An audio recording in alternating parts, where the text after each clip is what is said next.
دوستان سلام او وخت مو په خیر، هیله د جوړ روغ او خوشحاله بیاست. په هغه مشهوره اصطلاح بې له عاشقۍ زموږ سل کارونه نور دي. په دغسې یو حال کې چې د داسې یو هیواد لیکوال او په مسایلو غږېدونکی یې چې زرګونه ستونزې لري، نو دا د نوح عمر او د سلیمان علیه السلام په څېر د حیوانانو ژبه او د نورو پیغمبرانو په څېر اصالتونه و معجزې و کرامتونه غواړي، په یوه اسانه نه کېږي. د خوشحال د دستارنامې پر 10م درس درېدلي وو. نن د خوشحال د دستارنامې 11م درس او 11م هنر دی. دا هنر د انسان د ژوند د بقا، د انسان د ژوند د پوختیا، د انسان د ژوند د ثمرې، د انسان د ژوند د تداوم، د انسان د ژوند د تناسل، د انسان د ژوند په ټولنه کې د تصور او تصویر دواړو وړاندې کېدو تر ټولو مهم هنر دی. دا هنر د معاشرت، د ازدواج او د واده هنر دی. زموږ په ټولنو کې ودونه ډېر کورکورانه، بې فکره، بې سنجشه او ډېر هوایي کېږي. نو ځکه یې نتیجه دا ده چې یا په کورنیو کې جوړ نه سره راځي او یا یې پایله هم وهلو ترټلو او بالاخره د یوه ناچیزه، ناخرده، ناپوه او جاهل نسل د ایرایه کولو سبب ګرځي. ودونه په خپلو خوښیو، په خپل انتخاب، په خپله علاقه باندې نه ترسره کېږي، بلکې د لاټریو په څېر هر څه چې درته راووتل هماغه کیسه ده، چې دا تر ډېره ځایه پورې نه د دین د لحاظه، نه د ټولنې د لحاظه او نه نورو اړخونو څخه دا یو معقول کار نه دی.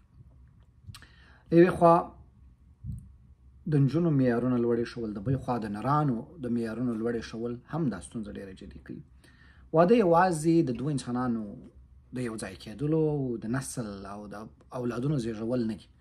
واده د دوو کورنیو د یو ځای کېدو، د دوو ټبرونو د یو ځای کېدو مسؤلیت دی. واده د یوه نوي کور د ایجاد مسله ده. واده بشر ته د نوي نسلونو د ورکولو مسله ده. واده په ټولنه کې د یوه نوي انعکاس د رامنځته کېدلو مسله ده. د رهبرۍ او لیډرشپ په هنر کې د خوشحال په دستارنامه کې د واده مسله ځکه ډېره جدي بلل سوې ده چې په واده کې یوازې دا نه سنجول کېږي چې ته یو څوک چې غواړي هغه یا د پیسو پر اساس یا د ښایست پر اساس غواړي. ته به هم ښایست، هم پیسې او هم ستاسې په ژوند کې د هغه د تاثیر مسله مطرح ده. ډېر وخت ویل کېږي چې د هر کامیابه سړي شاته د یوه کامیابه ښځې لاس دی، د یوې تکړه ښځې لاس دی، مګر په عین حال کې د ډېرو ناکامو خلکو شاته هم د ښځو لاس دی. دا مه هېروئ چې که 100 خلک ښځو جوړ کړي دي، 1000 خلک ښځو خراب کړي دي. که 1000 ښځې نارینه و اسمان ته رسولي دي، 100 ښځې نارینه و خرابې کړي دي. انسانان نر او ښځې د دوه جنسو په توګه د یو بل لباس دی او دغه لباس که پر وجود غټ یې هم بد ایسي، که پر وجود کوچنی یې هم بد ایسي. د وجود سره مناسب لباس د وجود لپاره ښه. تاسو به لیدلي یې ډېرې د لوړې طبقې ښځې او ډېر د کښتې طبقې سړي سره یې واده کړي او سړی د غلام حیثیت لري، او ډېر د کښتې طبقې ښځې یو غټ سړي کړي او هلته د مزدوري حیثیت لري. دا د واده یو اړخ دی چې کفو او سیال مسله پکښې کې مطرح ده. بله مسله دا ده چې په کورنیو کې هر ډول چې کېږي د بشري ټولنې جوړښت هم داسې راغلی دی. له پیله څخه یوازې د انسانانو نه، په حیوانانو کې هم نر د کورنیو د چلولو امیر دی. ولې مساوات یې په هغه اړخونه کې چې په پښتني ټولنه کې تر ډېر ځایه دا فرهنګ شته چې د کور دننه ټولې چارې، پرېکړې، فیصلې د ښځو دي او د کور بهر ټوله پرېکړې او فیصلې د نارینه‌وو دي. دلته مساوات نه، تعادل پکار دی چې د ښځې او د نومنځ ترمنځ یو تعادل ته اړتیا شته. په پښتني ټولنو کې یو ښه رواج دا دی چې ښځه د کور رهبري او لیډرشپ ټول پر غاړه لري. د ښځې د کور فیصلې او پرېکړې د ښځو پر غاړه دي. د لوڼو ودول، د اولادونو ته ودونه کول، د دې فیصلې ټوله د ښځو پر غاړه دي ولې مخ ته وړونکي نارینه دي. یو ډېر ښه قوي متناسب تړون په پښتني ټولنو کې شته چې هغه د یو کینګډم سټایل یا د شاهي سټایل پر اساس باندې پلار یا نارینه د کور پاچا دی او ښځه یې ملکه ده او دا فیصلې ډېر په توافق په ډېر ښه توګه مخ ته ځي. د سیالداري او سیالتوب څخه وروسته بله مسله د دندو پریکړو د ویش مسله ده. ښځې خپل په حد کې خپل حقوق لري او نر په خپل حدودو کې خپل حقوق لري. د نر او ښځې د حقوقو د مساواتو بحث ډېر بې سنجشه، نامناسب او غیر علمي او غیر منطقي بحث دی. ښځه نه له فزیکي لحاظه نارینه سره مساوي ده، مساوي او عدالت د دوه جلا شان دي، نه د حقوقو له لحاظه نه له معنوي اړخونو څخه. دا ډېر اوږده دغه بحثونه دي. د خوشحال په دستارنامه کې د ښځې پر انتخاب، د ښځې د ټبر پر انتخاب، ستاسې د خپل حیثیت د انتخاب، دا مسائل ډېر جدي په د معاشرت او د واده په مسئله کې مطرح کیږي. بیا دوهمه مسله د اولادونو ده چې تاسې د اولادونو زیږول په هغه حدودو کې وکړئ چې هم یې وپاللی سي او هم یې وروزلی سي او هم په ورسېږئ. اولاد زیږول او نور خدای ته پرېښول دا منطق او عقلانیت نه دی، بلکې دا یو مسؤلیت دی، دا یو ډېر شدید اړینه فریضه ده چې ته بشر ته یو څوک راوړې. آیا دا د بشر په ضرر دی، په زیان دی؟ دا څه لپاره ته دا اولاد پیدا کړي دي؟ بله مسئله د ودونو د ډېرښت او د دوو درو څلورو ښځو مسئله ده. په قرآن کې هم کله چې د ښځې د څلورو ښځو مسئله را مطرح کېږي دا قیدونه ورسره ایښول کېږي که تاسې عدالت نه شئ کولی. په 21مه پېړۍ کې به څوک یي چې د ښځو ترمنځ عدالت وکړي؟ دا ډېره یو ناممکنه مسئله ده. انسانان د بشري خطایاو سره تړلي دي. زه ګمان نه کوم چې هېڅوک دې دا ثابته کړلی شي چې په 21مه پېړۍ کې 4 ودونه حتی جواز لري، ځکه انسانان عدالت په هیڅ توګه نشي مطرح کولی. د خپلو اولادونو ترمنځ څوک عدالت نشي کولی. ټول انسانان زه چې دا تاسې ته دا خبرې کوم په تاسې باندې خپله لور یا تر زوی ډېره ګران دی، یا زوی تر لور ډېر در باندې ګران دی، یا یو اولاد تر بل اولاد ډېر در باندې ګران دی. دا بشري فطرت دی، راغلی دی. اول قید په قرآن کې د ښځو دغه ترمنځ که تاسې وایي دله چې عدالت نشي کولی، که نه شوی کولی مطلق دا دغه دی، دا قید یې درته نشی کولی چې بیا وکړې. او هېڅوک نشته چې عدالت وکړي د ښځو ترمنځ، یا په زړه کې یا په فکر کې یا په دغه کې. نو معلومداره خبره ده چې دلته دغه قیودات ډېر مهم دي. نو بیا دغسې پېښې ډېرې کېږي. زه دا اوس په قندهار کې ډېرې غټې سیاسي کورنۍ پېژنم چې دغسې پېښې پکښې شوي دي. په افغانستان په پښتنو کې داسې پېښې شوي دي چې مثلا زه د یو پېښ شاهد یم په افغانستان کې چې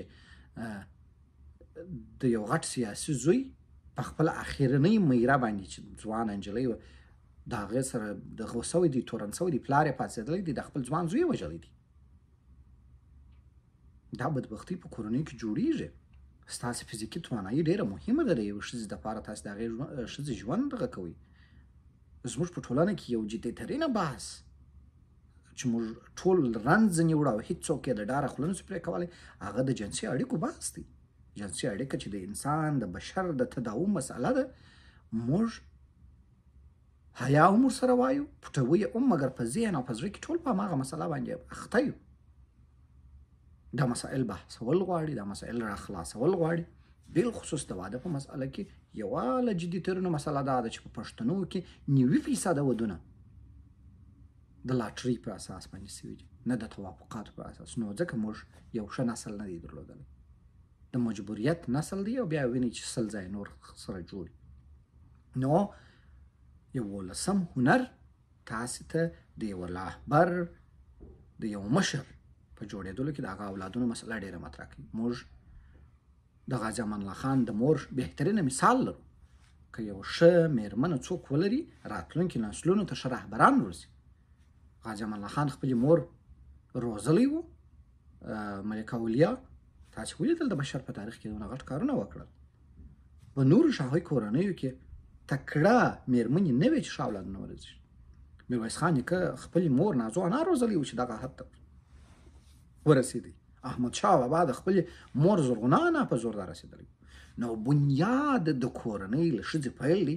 که چیرې ته د ښځې په انتخاب کې ښه دقیق ونه اوسئ، نه یوازې دا چې ټولنې ته به خدمت ونه کوئ، راتلونکي نسل ته به شی پرېنږدئ، راتلونکی ښه نسل به نه پرېږدئ. زه دا بحث په دې راټولوم چې هر څونه ښه تخم پر شاړه مځکه وکرې، ثمره به یې شاړه او خرابه وي. نو زه تاسې دې ته رابولم چې د خوشحال په دستارنامه کې د واده پر موضوع د معاشرت پر هنر باندې فکر وکړئ، او په افغاني ټولنه کې د واده په اړوند د موجوده جدي ستونزې په اړه باید موږ بحثونه رامنځته کړو، ورباندې وغږېږو، سیال وپېژنو، د سیال سره اوسېدل وپېژنو، د ښځو انتخاب وپېژنو، د نرو انتخاب وپېژنو. په دواړو خواو کې موږ مشکلات لرو، داسې نه دی چې په یوه خوا کې دی.